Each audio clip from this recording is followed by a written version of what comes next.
આપવાની ઘટના વિશે તો રાણ ગામમાં બોરમાં ફસાયેલી બાળકીને બચાવવા તેજ કવાયત હાલ હાથ ધરવામાં આવી છે। બાળકીને બચાવવા માટે આર્મીની ટીમ પણ રાણ ગામ પહોંચી છે। બોરવેલમાં કેમેરા નાખીને તેને વિડીયો બનાવવામાં પણ આવ્યો છે, જેથી કરીને બાળકીની પરિસ્થિતિને જાણી શકાય। વિડીયોમાં બાળકી કઈ રીતે ફસાઈ તે સ્પષ્ટ દેખાયું હોવાની પણ જાણકારી હાલ તો મળી રહી છે। 2.5 વર્ષની બાળકી ફળિયામાં રમતા રમતા અંદર પડી હતી। બાળકીને એનડીઆરએફની ટીમ પણ બચાવવા માટે પહોંચશે। ત્યારે ગાંધીનગરથી દ્વારકા આવી રહી છે એનડીઆરએફની ટીમ। હાલ દ્વારકા જામનગરની ફાયર બ્રિગેડની ટીમ રેસ્ક્યુ કામગીરી કરી રહી છે। આર્મીની ટીમ પણ બચાવ કામગીરીમાં જોડાઈ છે। બોરમાં ઓક્સિજન આપવાની કામગીરી સતત કરવામાં આવી રહી છે। 8 ઇંચ પહોળાઈ, આશરે 30 ફૂટની ઊંડાઈ ધરાવતા બોરમાં આ બાળકી ફસાઈ છે।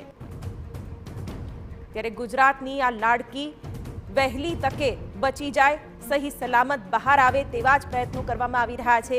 આર્મીની ટીમ હોય, ફાયર વિભાગ હોય કે પછી એનડીઆરએફની ટીમો પણ પહોંચવાની છે।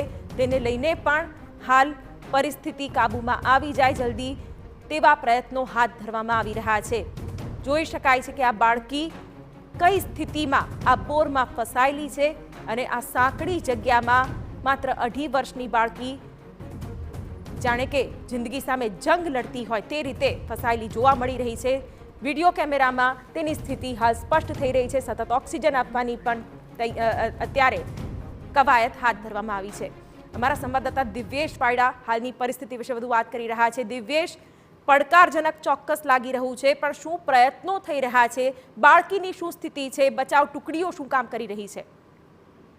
જે શિવાની, દેવભૂમિ દ્વારકાના રાણ ગામમાં જે બોરમાં ફસાયેલી એન્જલ છે તેને બચાવવા માટેની આશા રેસ્ક્યુ ટીમ દ્વારા હાલ રાખવામાં આવી રહી છે। તેને સલામત રીતે બહાર કાઢવા માટે શક્ય તેટલા પ્રયાસો અને ટેકનોલોજીની મદદથી કરવામાં આવી રહી છે। આર્મીની એક બટાલિયન રેસ્ક્યુ માટે પહોંચી છે અને તેના દ્વારા આધુનિક કેમેરાની મદદથી તેની અંદરની મુવમેન્ટને નિરીક્ષણ કરવામાં આવે છે। તેમાં સ્પષ્ટ રીતે જોવા મળે છે કે હજુ પણ આ બાળકી જે છે તે સલામત રીતે ત્યાં આશરે 30 ફૂટના અંતરે ફસાયેલી હોવાનું જાણવા મળી રહ્યું છે। તેને સલામત રીતે બહાર કાઢવા માટે એનડીઆરએફની ખાસ એક ટુકડી વડોદરાથી હવાઈ માર્ગે રવાના કરવામાં આવી છે, જે જામનગરમાં થોડી મિનિટોમાં ઉતરશે ને ત્યારબાદ જે અંતરાળ ગામનું જે રાણ ગામ છે ત્યાં પહોંચી જશે। આધુનિક સાધનો એનડીઆરએફની ટીમ પાસે છે, તેની મદદથી તેને વહેલી તકે બહાર કાઢવા માટેમાં સફળતા મળી શકે તેવો એક પ્રયાસ છે। ત્યાં સુધી જે સ્થાનિક ફાયરની 5 જેટલી ટુકડી અને એક આર્મીની ટુકડી દ્વારા હાલ આ રેસ્ક્યુ ઓપરેશન કરવામાં આવી રહ્યું છે। બિલકુલ, હાલ તો રેસ્ક્યુ ઓપરેશનના દ્રશ્યો પણ જોઈ શકાય છે। ગુજરાતના ઘરે ઘરે માત્ર એક જ પ્રાર્થના થઈ રહી છે કે જામનગરમાં ફસાયેલી, દેવભૂમિ દ્વારકામાં ફસાયેલી આ જે દીકરી છે, આ એન્જલ છે, તે વહેલી તકે હેમખેમ બહાર આવી જાય।